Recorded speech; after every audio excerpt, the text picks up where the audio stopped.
복음대로 다윗의 시로 죽은 자 가운데서 다시 살아나신 예수 그리스도를 기억하라. 복음으로 말미암아 내가 죄인과 같이 매이는 데까지 고난을 받았으나 하나님의 말씀은 매이지 아니하니라.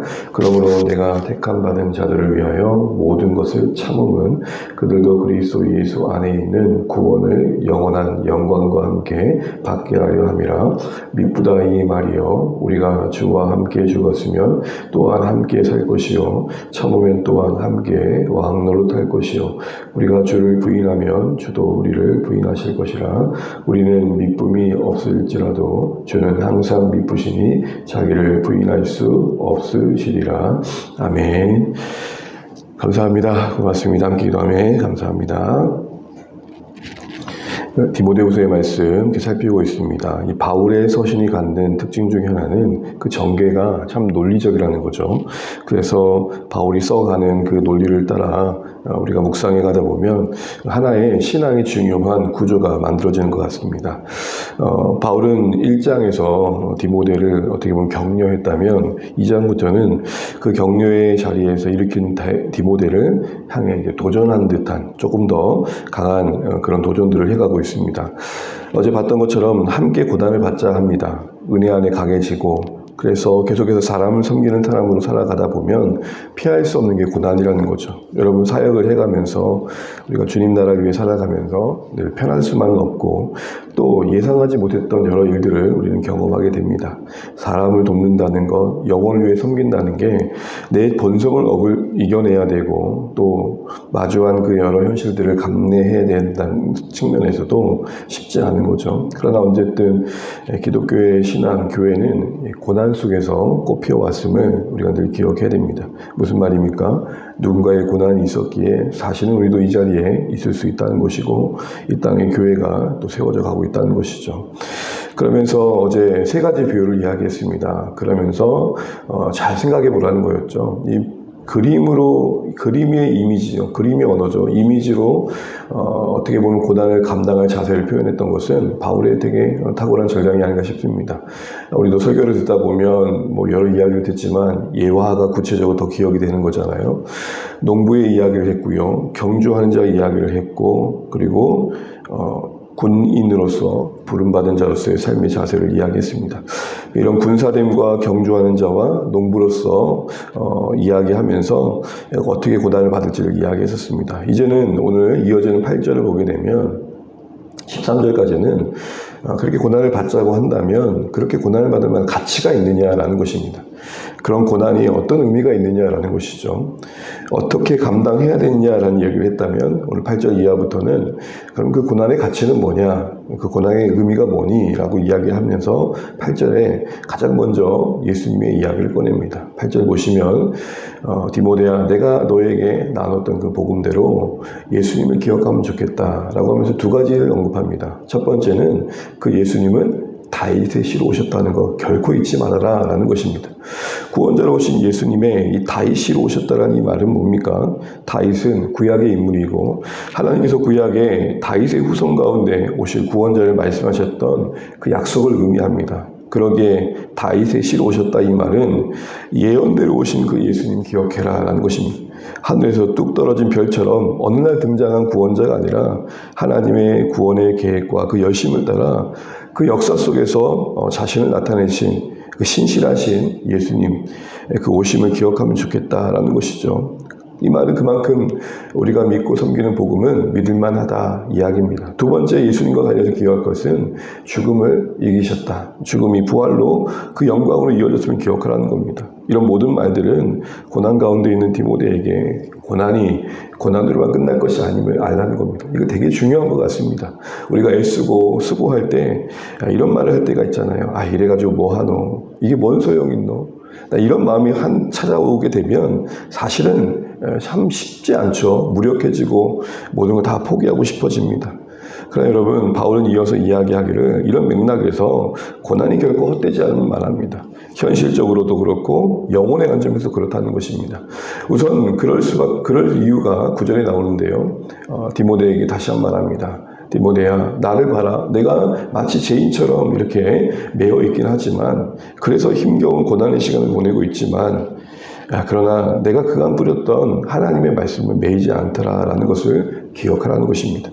가만히 보니 디모데가 보니 그렇습니다. 분명 지금 디모데 앞에 바울은 옴싹달싹 없는 상황입니다. 그러나 그가 그간에 뿌렸던 말씀은 역사해서 곳곳에서 교회가 세워지고 있었던 것이죠. 하나님의 말씀에 매이지 않는 것은 되게 중요합니다. 우리의 언변에는 한계가 있고 우리의 섬김에는 제한이 있고 우리가 모두를 다 찾아갈 수 없지만 그러나 여러분 하나님의 말씀은 매이지 않고 제한받지 않고 뿌려진 그곳에 열매를 맺는다라는 것을 아는 것은 섬기는 우리의 입장에서 되게 중요한 신앙의 고백인 것 같습니다. 그 매이지 않는 말씀을 신뢰하라는 것을 이야기하고 있는 것이죠. 그래서 그 결과로 맺혀질 열매를 10절에서 이야기합니다. 10절을 보시면 10절 같이 한번 읽어볼게요. 그러므로 내가 택함 받은 자들을 위하여 모든 것을 참음은 그들도 그리스도 예수 안에 있는 구원을 영원한 영광과 함께 받게 하려 함이라. 아멘. 여러 말을 하는 것 같지만 이 한 가지를 얘기하는 겁니다. 디모데야, 그렇게 뿌려진 말씀이 열매 맺어서 훗날에 함께 설 인생들이 있다라는 것입니다. 지금 바울은 디모데에게 우리가 정말 면류관으로 여겨야 될 게 뭔지를 기억하라는 것입니다. 여러분, 바울이 서신서 곳곳에 얘기하는 것처럼 그에게 면류관은 뭡니까? 복음으로 인해서 회복된 영혼들입니다. 그들과 함께 하나님 앞에 서는 그 순간입니다. 여러분, 신자된 우리가 특별히 사역을 해가면서 면류관을 살며 할 것은 이 땅의 인정도 그 누군가의 칭찬도 또 그 누군가의 알아줌도 아님을 알아야 됩니다. 바울은 언제나 그가 가장 영광스럽게 여겼던 것은 내가 이렇게 고생하면 하나님 앞에서 내가 더욱더 받을 복이 많겠지, 그런 식으로 세상적인 관점을 이해한 게 아니라는 것이죠. 그의 관심은 회복될 영혼, 하나님 앞에서 살아가는 영혼들과 함께 서게 될 그날을 바라보고 있습니다. 우리가 함께 상상해 보면 좋겠습니다. 주님 앞에서 함께 설 날을 말이죠. 그렇게 애쓰고 고생했던 영혼들과 함께 주님 앞에 설 날을 한번 꿈꿔보십시오. 우리에게 위로가 되고 격려가 된다면 여러분 제대로 가고 계신 겁니다. 그런데 그게 뭔 소용이노라고 생각하고 계시다면, 아니 하나님, 내가 이렇게 섬기는데도 나의 현실적인 삶은 왜 이렇습니까? 라고 만약에 생각하고 계시다면 여러분, 우리의 가치를 지금 어딘가 잘못 두고 있는 것입니다. 우리가 복음을 위해 고난받음의 가치는 함께 주님 앞에 설 영혼들입니다. 그들과 함께 영원히 하나님 나라에서 누릴 그 은혜의 날들입니다. 우리의 관심이 어디에 있는지를 돌아보는 것이죠. 이러고 보면 바울의 이런 겉면의 이런 내용들은 참 적합하다 싶습니다. 사역전 저 자신을 봐도 어디에 가치를 부여하느냐, 뭘 면류관으로 생각하느냐, 뭐가 진짜 영광이냐, 이거를 제대로 분별하지 못하면 보여진 것에 넘어지고 주어진 것에 무너집니다. 사랑하는 주 안의 가족 여러분, 우리의 가치를 주님 앞에서 함께 설 영혼들이 두시면 좋겠습니다. 그러면서 바울은 다시 한번 이언 이야기를 꺼냅니다. 11절, 12절, 13절 우리 마무리하는 마음으로 같이 읽고 마치겠습니다. 미쁘다 이 말이여, 우리가 주와 함께 죽었으면 또 함께 살 것이요 참으면 또한 함께 왕노릇 할 것이요 우리가 주를 부인하면 주도 우리를 부인할 것이라. 우리는 미쁨이 없을지라도 주는 항상 미쁘시니 자기를 부인할 수 없으시리라. 아멘. 11절 13절까지 처음과 그 끝을 둘러싸고 있는 게 뭡니까? 미쁨입니다. 조금 어려운 말 같지만 우리 너무 잘 아시죠? 미쁘다 이 말은 신실하시다, 진실하시다, 믿을만하시다, 신뢰할 만한 분이시다 이 얘기하는 겁니다. 바울이 지금 허황된 얘기를 하는 게 아님을 디모데에게 얘기하는 겁니다. 디모데야, 내가 앞서 얘기한 것처럼 우리 주 예수 그리스도를 기억하라는 것, 그리고 우리의 고난받음이 매이지 않고 말씀 안에서 맺혀질 것, 그래서 우리가 함께서 영혼들과 함께서 그 기쁨의 날들, 이거 다 이루어질 일들이다라는 것이죠. 그렇기 때문에 우리 다시 한번 잘 버텨보자라는 것입니다. 특별히 여러분, 이 신실하심을 얘기하면서 이런 이야기를 합니다. 우리가 주와 함께 죽으면 함께 살 것이요. 이 말이 무슨 말입니까? 죽음이 죽음으로 끝나지 않는다라는 것입니다. 우리는 이런 소망이 있으십니까? 죽음이 죽음으로 끝나지 않는다. 죽음이 곧 죽음으로 끝나지 않고 죽음을 삼키워 영원한 생명을 우리에게 약속하신 그 은혜의 날들도 이어지게 된다는 겁니다. 우리가 예수 믿음으로 죽음을 피하는 게 아닙니다. 예수 믿음은 그리스도 안에서 우리가 거듭남은 하나님의 자녀됨은 죽음의 의미가 바뀐 겁니다. 인생의 의미가 바뀌고 생애의 가치가 바뀌듯 우리의 존재의 사라짐이 세상에 이해하는 것과는 다른 방향으로 바라봐지는 것이죠. 더 나아가 자연스럽게 그 죽음이 죽음으로 끝나지 않듯 우리의 고생함은, 이런 우리의 인내함은 장차 생각지도 못할 영광이 될 것을 왕 노릇한다라고 말하고 있는 것입니다. 결국 13절을 말하는 것처럼 우리는 미쁨이 없습니다. 바울도 그 한계를 인정하는 거죠. 우리는 연약하고 실패를 반복합니다. 그런데 참 감사한 건 그런 우리에 매이지 않으시다 합니다. 사역자로서 늘 되돌아볼 때 이런 마음이 참 괴롭습니다. 내가 부족함으로 인해서 주안의 교회가 받을 복을 받지 못한다면 참 안타깝다라는 겁니다. 내가 좀 더 기도한다면, 내가 좀 더 하나님 앞에 무릎 꿇었다면, 내가 좀 더 찾아갔다면, 내가 좀 더 말씀에 깊어졌다면, 내가 좀 더 진실했다면, 이런 해안이 들어올 때마다 나의 미쁘지 않음이 하나님의 세우신 교회를 방해할까 봐 염려될 때가 참 많습니다. 저의 십자가일 거고 저의 괴로움에 짐이 있겠지만 하나님 앞에 그 미쁨이 없는 제 모습이 저를 비출 때마다 참 괴롭습니다.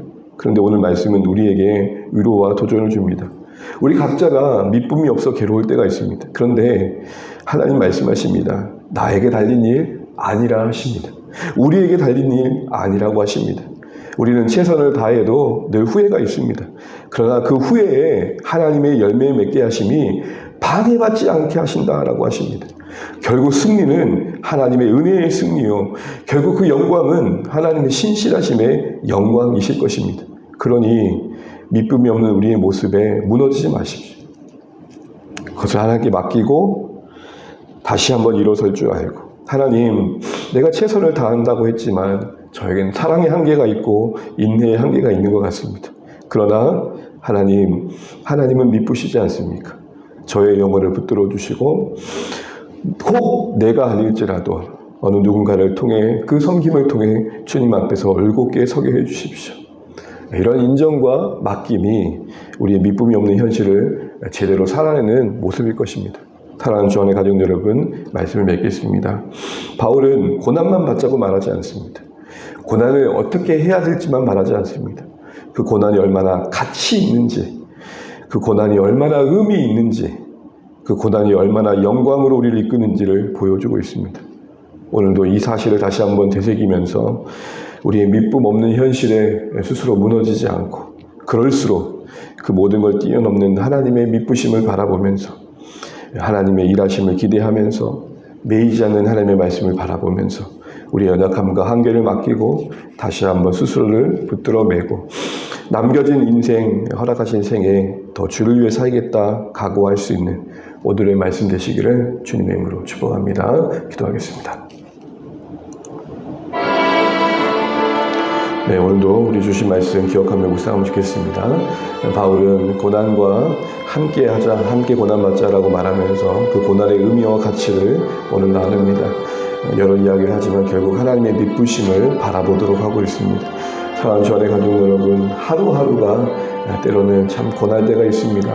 그러나 그럴수록 우리 미쁨이 없는 현실 속에서 미쁘신 하나님 바라보시면 좋겠습니다. 더 나아가서 교회를 위해서 여러분, 사랑하는 가족들, VIP들, 주께로 돌아올 영혼들을 위해서 기도해 주시고 또 선교지를 위해서 또 기도 제목 가지고 기도하시면 좋겠습니다.